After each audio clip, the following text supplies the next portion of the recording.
എല്ലാവർക്കും നമസ്കാരം. Good morning. Hi കൂട്ടുകാരെ, പുതിയൊരു വീഡിയോയിലേക്ക് എല്ലാവർക്കും സ്വാഗതം. അങ്ങനെ പായസം കുടിച്ച് നബി പറയാണ് നയനയോട്, ആദർശേട്ടനെ കൊണ്ട് ഈ പണി ചെയ്യിപ്പിച്ചതിൽ എനിക്ക് ഒട്ടും തന്നെ താല്പര്യമില്ല എന്ന് പറയണ്ട. അപ്പോൾ ഉടൻ തന്നെ നയന പറയാണ്, മണ്ഡലകാലമല്ലേ, നോമ്പും ഈ ഒരു മാലയിടലൊക്കെ ചെയ്യുന്നത് നല്ലതാണ്, നമ്മുടെ അച്ഛന് തന്നെ മല ചൂട്ടാൻ പറ്റുന്നില്ല, അപ്പോൾ ഇവരൊക്കെ ചെയ്യുന്നതിൽ എനിക്ക് സന്തോഷമുള്ളൂ എന്നൊക്കെ പറയുമ്പോൾ അതാണ് സമാധാനം എന്ന് പറയണേ. എന്നാൽ നബി ഇത് ഇട്ട് എന്ന് കരുതിയിട്ടും അവരും എൻ്റെ അമ്മയൊന്നും ഒരിക്കലും നേതാവില്ല എന്നിങ്ങനെ നബി പറയുന്നുണ്ട് കേട്ടോ. എന്നാൽ ഈ സമയം ഇവരുടെ സംസാരമൊക്കെ അനാമിക ഇങ്ങനെ ഒളിഞ്ഞു നിന്ന് കേൾക്കാണ്. കാരണം പായസം കുടിച്ച് ഇവൾമാർക്ക് വല്ല കുഴപ്പമുണ്ടോ എന്ന് അറിയാൻ വേണ്ടി അനാമിക എത്തി നോക്കുമ്പോൾ ഇവൾമാർ നല്ല കഥ പറയുന്നു. അത് കേൾക്കുന്ന അനാമികക്ക് ദേഷ്യം പിടിച്ച് താഴോട്ട് പോകണേട്ടാ. ഇതേ സമയം രേവതിയാണെങ്കിലോ ഇങ്ങനെ തൻ്റെ ഭർത്താവിനോട് സംസാരിച്ചും കൊണ്ടിരിക്കുകയാണ്. അപ്പോൾ വേണു പറയാണ്, ഈ ജലജ എന്ന് പറയുന്ന പാർട്ടി നമ്മുടെ കൂടെ ഒപ്പം നിൽക്കുന്നതുകൊണ്ട് നമ്മൾ രക്ഷപ്പെട്ടു എന്നൊക്കെ ഇങ്ങനെ പറയുമ്പോൾ രേവതി പറയണേ, അതിന് അവർ ഈ വീട്ടിലെ മകളല്ലല്ലോ, അതാണ് നമുക്ക് ഭാഗ്യം, അവരെ ദത്തെടുത്താന്നൊക്കെ പറഞ്ഞു കേട്ടത്. അതൊരു കണക്കിന് നന്നായി, എന്തായാലും അവരൊപ്പം നിൽക്കുമ്പോൾ നമുക്ക് യാതൊരു പേടിയും വേണ്ട എന്ന് പറയണേട്ടാ. അങ്ങനെ പിന്നീട് അങ്ങോട്ടേക്ക് അനാമിക വരികയാണ്. അപ്പൊ അച്ഛ, അവർക്ക് യാതൊരു കുഴപ്പമില്ല എന്ന് വേണുവിനോട് അനാമിക പറയുമ്പോൾ അനാമികയുടെ അച്ഛൻ എണീറ്റ് നിന്ന്, കുഴപ്പം ഞമ്മക്കാന്നാ തോന്നുന്നത്, ഇനി എന്തായാലും വീട് വരെ പോകാൻ പറ്റില്ല, എൻ്റെ വയറിൽ നിന്നതാ കുളകള അടിക്കുന്നു എന്നിങ്ങനെ പറഞ്ഞിട്ട് നിൽക്കുമ്പോൾ രേവതി പറയാം, അയ്യോ എനിക്കുണ്ടല്ലോ പ്രശ്നം, എൻ്റെ വയറും കേടാവുന്നു.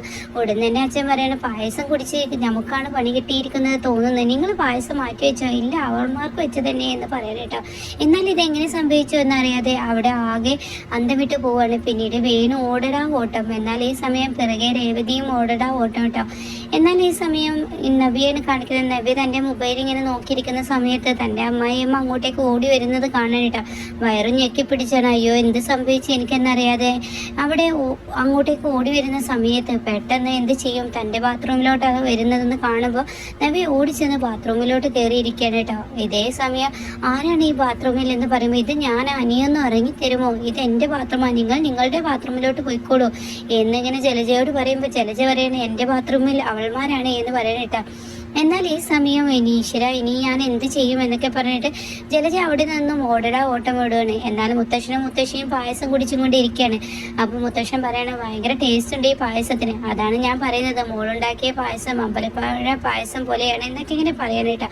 അപ്പം ഇത് കേൾക്കുമ്പോൾ നല്ല ടേസ്റ്റ് ഉണ്ട് എന്നിങ്ങനെ മുത്തശ്ശൻ പറയണം. അതാണ് നയനമോളുടെ കൈപ്പുണ്യം അവളുടെ അമ്മായിമ്മ മാത്രം മനസ്സിലാക്കുന്നില്ലല്ലോ എന്ന് പറയുമ്പോഴാണ് ജലജയുടെ കയറി വരവ്, നിങ്ങളൊന്നും തോന്നട്ടോ എന്നൊക്കെ പറഞ്ഞിട്ട് ബാത്റൂമിലോട്ട് ഓടടാ ഓട്ടം ഓടുന്ന കേട്ടോ. ഇതേ സമയം മുത്തശ്ശൻ പറയണേ, എന്തോ വയറ്റിന് പിടിക്കാത്ത എന്തോ അവൾ കഴിച്ചിട്ടുണ്ട്, അതാണ് അവളുടെ പ്രശ്നം എന്നൊക്കെ ഇങ്ങനെ പറയുമ്പോൾ വസുന്ധര പറയാണ്, അവള് എന്നും വയറ്റിന് പിടിക്കാത്ത സ്വഭാവങ്ങളല്ലേ കാട്ടിക്കൂട്ടുന്നത്, അതുകൊണ്ട് അവൾക്ക് അത് അത്യാവശ്യമാണെന്ന് പറയുമ്പോൾ മുത്തശ്ശൻ ഇരുന്ന് ചിരിക്കുന്നു കേട്ടോ.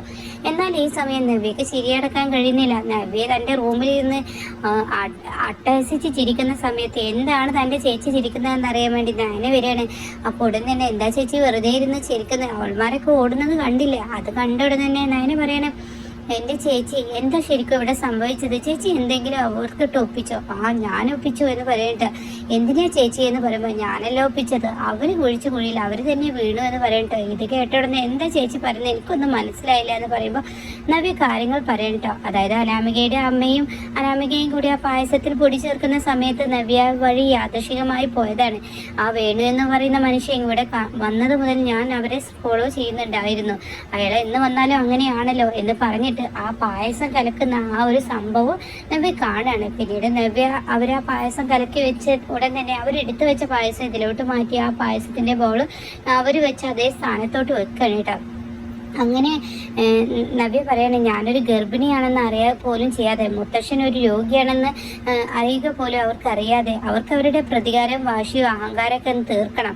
അപ്പോൾ അവർക്ക് ഈ വീട്ടിൽ ആരോടും സ്നേഹമില്ല. എൻ്റെ ചേച്ചി മറ്റുള്ളവരൊക്കെ മാലയിട്ട് വരുന്നതല്ലേ, അതന്നെ പറയുന്നത്, അവർക്ക് അവരുടെ വാശി തീർക്കണം. അതവർ ചെയ്തു. കാരണം വേണു വന്നേ മുതൽ ഞാൻ അവരെ ശ്രദ്ധിക്കുന്നുണ്ട്. അപ്പോൾ ഉടൻ തന്നെ നയന പറയണേ, അപ്പോൾ ആ മാലയുടെ കേസും മാലയും അവർ തന്നെയാണ്, എന്തായാലും നമ്മളെ ഇവിടുത്തെ അമ്മായി അമ്മായിമ്മമാർ പറയുന്നത് നമ്മുടെയാണ് കട്ടം വെട്ടിച്ചും തിന്നുന്നത് എന്ന്. എന്നാൽ ഇവിടെ ഏറ്റവും കൂടുതൽ കട്ടം വെട്ടിച്ചും തിന്നുന്നത് ഇവരാണെന്നുള്ള സത്യം നമ്മുടെ അമ്മായിമ്മമാർ മനസ്സിലാക്കുന്നില്ലല്ലോ. എന്തായാലും അനിയുടെ അമ്മയുടെ കാര്യമാണ് കഷ്ടം, അവരിനി ഒരു പാഠം പഠിക്കാനിരിക്കുന്നേ ഉള്ളൂ എന്നൊക്കെ ഇങ്ങനെ പറയുമ്പോൾ ഞാനേക്കും ചിരി വരികയാണ് കേട്ടോ. അത് കിട്ടേണ്ടത് തന്നെയാണ് എന്നുള്ള അതിൽ ചിരി വരികയാണ്. അപ്പോഴാണ് അങ്ങോട്ടേക്ക് ഇങ്ങനെ ജലജ കടന്നു പോകുന്നത്. അമ്മായിമ്മ ഇവിടെ ഉണ്ട് എന്ന് പറഞ്ഞിട്ട് നവ്യ വിളിക്കാണ്. അപ്പോൾ ഉടൻ തന്നെ എന്താ എന്ന് ചോദിക്കുമ്പോൾ അല്ല എന്തായി, വയറ് വേദനിച്ചിട്ട് നിൽക്കാൻ വയ്യ. എടി നിങ്ങളാണ് ഈ പണി ഒപ്പിച്ചത്. ഇത് കേട്ട നവ്യ പറഞ്ഞു ഞാൻ തന്നെയാണ്. എടി ഇങ്ങനെയുള്ള പണികളൊക്കെ ചെയ്താലുണ്ടല്ലോ ഞാൻ തന്നെയാണെന്ന് പറഞ്ഞില്ലേ, പിന്നെ എന്തിനാ ഇങ്ങനെ സംസാരിക്കാൻ നിൽക്കുന്നത്, ഞാൻ തന്നെ ചെയ്തു എന്ന് പറയാം കേട്ടോ. ഇതേ സമയം നവ്യ അത് പറഞ്ഞിട്ട് അങ്ങ് പോവാണ്. എന്നാൽ നയനയോട് അങ്ങ് ദേഷ്യപ്പെടുകയാണ് ജലജ. നീ എന്തിനാടി ഇങ്ങനെയൊക്കെ പണി ഒപ്പിച്ചത്, നിനക്ക് അതിനുള്ള ശിക്ഷയൊക്കെ കിട്ടും, വേണ്ടത് ഞാൻ ചെയ്തോളാം എന്നൊക്കെ ഇങ്ങനെ പറയുമ്പോൾ ജലജയോട് പറയാണ് ഞങ്ങളൊന്നല്ല അത് ചെയ്യേണ്ടവർ ചെയ്തു, അത് നിങ്ങൾ കുടിച്ചു എന്ന് മാത്രം എന്ന് പറയാം കേട്ടോ. എന്നാൽ ഈ സമയം എന്താ സംഭവം എന്ന് മനസ്സിലാവാതെ ജലജ ഇങ്ങനെ നിൽക്കാണ്. പിന്നീട് നവ്യ ഹോളിൽ പോയി ഇങ്ങനെ പുസ്തകം വായിക്കും. അനാമിക വയറ്റിന്ന് പോയി സഹിക്കാനാവാതെ വേദന കൊണ്ട് പൊളഞ്ഞിങ്ങനെ വയറ് ഞെക്കി പിടിച്ച് അനാമിക ഹോളിലോട്ട് വരികയാണ് കേട്ടോ. അപ്പൊ നവ്യ അവിടെ ഇരിക്കുന്നത് കാണുന്നില്ല. എന്നിട്ട് അനാമിക അവിടെ ഞെക്കി പിടിച്ച് നിന്നിട്ട് പറയണ എൻ്റെ ശരീരത്തിൽ തുള്ളി ജലാംശം പോലും ഇല്ല, ഇങ്ങനെ പോയി കഴിഞ്ഞാൽ ഞാൻ തളരും, ഇനി എന്താ ഈശ്വര ചെയ്യുക, എനിക്ക് വയറ് വേദനിച്ചിട്ട് സഹിക്കാൻ വയ്യ എന്നൊക്കെ പറഞ്ഞ് നവ്യ ഇങ്ങനെ നിൽക്കുന്ന സമയം നവ്യ അവിടെ ഉണ്ടെന്ന് അറിയാതെ അനാമിക ഇത് പറയുമ്പോൾ പെട്ടെന്ന് തിരിഞ്ഞു നോക്കുമ്പോൾ നവ്യയെ കാണേണ്ട. നവ്യ ഇങ്ങനെ പുഞ്ചിരിച്ച് നിൽക്കുന്നത് അനാമികക്ക് ഇഷ്ടപ്പെടുന്നില്ല. അങ്ങനെ അനാമിക വന്നിട്ട് ഇവിടെ നീയാണോ ഈ പണിയൊപ്പിച്ചത്? അതെ ഞാൻ തന്നെയാണ്. എന്താ ഞാൻ പണിയൊപ്പിച്ചതൊന്നും കുഴപ്പമില്ലേ എന്ന് ചോദിക്കുമ്പോൾ എടി നീ അനാമികയോടാണ് കളിച്ചത്, ആരോട് കളിച്ചാലും എനിക്ക് കുഴപ്പമില്ല, പായസത്തിൽ നിങ്ങൾ എന്തോ ചേർത്തിരിക്കുന്നത്, ചേർത്ത ഞാനല്ല നിന്റെ അമ്മയാണ്. എടി നീ അനാമികയാണ്, അനാമികയോട് സംസാരിക്കുമ്പോൾ സൂക്ഷിച്ച് സംസാരിച്ചോ, എൻ്റെ അമ്മയെ പറഞ്ഞു കഴിഞ്ഞാലുണ്ടല്ലോ, നിന്റെ അമ്മയെ പറഞ്ഞാൽ നീ എന്തായിട്ട് ചെയ്യാൻ, നീ ചെയ്യാൻ പറ്റുന്നതൊക്കെ ചെയ്തു, എനിക്ക് യാതൊരു കുഴപ്പമില്ല. ഞാനൊരു കാര്യം പറഞ്ഞേക്കാം, എൻ്റെ സ്വഭാവം എനിക്ക് തന്നെ പറ്റാത്ത ആളാണ് അനാമിക. അനാമികയെ തന്നെ പേടിക്കണം, നീ പേടിച്ചോ, എനിക്ക് നിന്നെ പേടിയൊന്നുമില്ലടി, നീ പറ്റാവുന്നതൊക്കെ ചെയ്യും, എന്നാൽ ഞാൻ നിങ്ങളെ വെറുതെ വിടില്ല, ഞാൻ കാണിച്ചു തരാം നിങ്ങൾക്ക്, ഞാൻ ഇതിനൊക്കെ പ്രതികാരം ചെയ്യും എന്നൊക്കെ അനാമിക പറയുമ്പോൾ നീ എന്ത് കാണിച്ചാലും എനിക്ക് യാതൊരു കുഴപ്പമില്ല, നീ കാണിക്കാൻ പറ്റുന്നതൊക്കെ കാണിക്ക്, ഞാൻ ഇവിടെ തന്നെ ഉണ്ടെന്ന് നവ്യ പറയാൻ കേട്ടോ. പിന്നീട് നവ്യക്ക് ചിരിയടക്കാനാവാതെ റൂമിലിരിക്കുന്ന സമയത്താണ് തൻ്റെ ഫോൺ റിങ് ചെയ്യുന്നത്. അപ്പോൾ ഉടൻ തന്നെ ഈശ്വര ഇനിയിപ്പോൾ ഇവരോട് എന്ത് ഞാൻ പറയുമെന്ന് പറഞ്ഞിട്ട് ഫോൺ എടുക്കണം. അപ്പം നന്ദു ആയിരിക്കും. അങ്ങനെ നന്ദു വിളിച്ചിട്ട് പറയണേ എന്തായി, നനച്ച് വിളിച്ചോ, എവിടെ എത്തി എന്നൊക്കെ അറിഞ്ഞോ എന്നൊക്കെ പറയുമ്പോൾ അവൾ വിളിച്ചോളൂ, എനിക്ക് അവൾ എവിടെ എത്തിയെന്ന് അവൾ വിളിച്ച് പറഞ്ഞോളൂ. അപ്പോൾ നവ്യയുടെ മുഖത്ത് ഒരു സങ്കടഭാവം ഉണ്ട് കേട്ടോ. അപ്പോൾ നന്ദു പറയണേ എൻ്റെ ചേച്ചി അമ്മായിമ്മമാരെ അങ്ങനെ ഇരുന്നോട്ടെ, പക്ഷെ അഭിയേട്ടനെയും കൂടി ഒന്ന് ചേച്ചി മാറ്റിയെടുക്കാൻ ശ്രമിക്കേ, അഭിയേട്ടൻ ചേച്ചിയുടെ കൂടെ ഉണ്ടായി കഴിഞ്ഞാൽ തീർച്ചയായും ചേച്ചിക്ക് എല്ലാം കൊണ്ട് സമാധാനമാവും, അഭിയേട്ടൻ ഒന്ന് നേരായാൽ മതി എന്നൊക്കെ ഇങ്ങനെ പറയുമ്പോൾ ഞാൻ എന്തായാലും പിന്നെ വിളിക്കാം മോളെ എന്ന് പറഞ്ഞ് കട്ട് ചെയ്യാണ് കേട്ടോ. ഇതേ സമയം നന്ദു പറയാണ് തൻ്റെ അച്ഛൻ പിറകിൽ വന്ന് നിൽക്കുന്നുണ്ട്. ഗോവിന്ദനോട് പറയണേ ചേച്ചിക്ക് വലിയ മൂടൊന്നുമില്ല സംസാരിക്കാൻ, ചേച്ചി വേഗം ഫോൺ കട്ട് ചെയ്തു എന്ന് പറയുമ്പോൾ അതിനിങ്ങനെ നീ അങ്ങനെയുള്ള സംസാരമല്ലേ പറഞ്ഞത്, അവൾ ഒന്നാമത് ഗർഭിണിയാണ്, പിന്നെ അവളുടെ ഭർത്താവ് സ്നേഹമില്ലാത്തവനാണ് എന്നൊക്കെ പറഞ്ഞു കഴിഞ്ഞാൽ എത്രയായാലും അവളുടെ ഉള്ളിൽ ഒരു വേദന തോന്നില്ലേ. അപ്പോൾ എന്നിട്ട് നന്ദു പറയണ ചേച്ചി തിരഞ്ഞെടുത്ത ജീവിതമില്ല, എന്ത് ചെയ്യാനാ എന്നിങ്ങനെ പറയാൻ കേട്ടോ. എന്നാൽ ഈ സമയം അവിടെ ഗോവിന്ദൻ പറയണം എന്തായാലും ഈശ്വരനോട് ഞാനൊരു തെറ്റ് ചെയ്തിട്ടില്ല, ഞാൻ ജനിച്ച അന്ന് മുതൽ ഇന്നേ വരെ എൻ്റെ മക്കൾക്ക് വേണ്ടി മാത്രം ജീവിച്ച ഒരാളാണ്, വിഗ്രഹങ്ങൾ വിറ്റ് ചെയ്യുന്ന ഒരാളുമാണ്.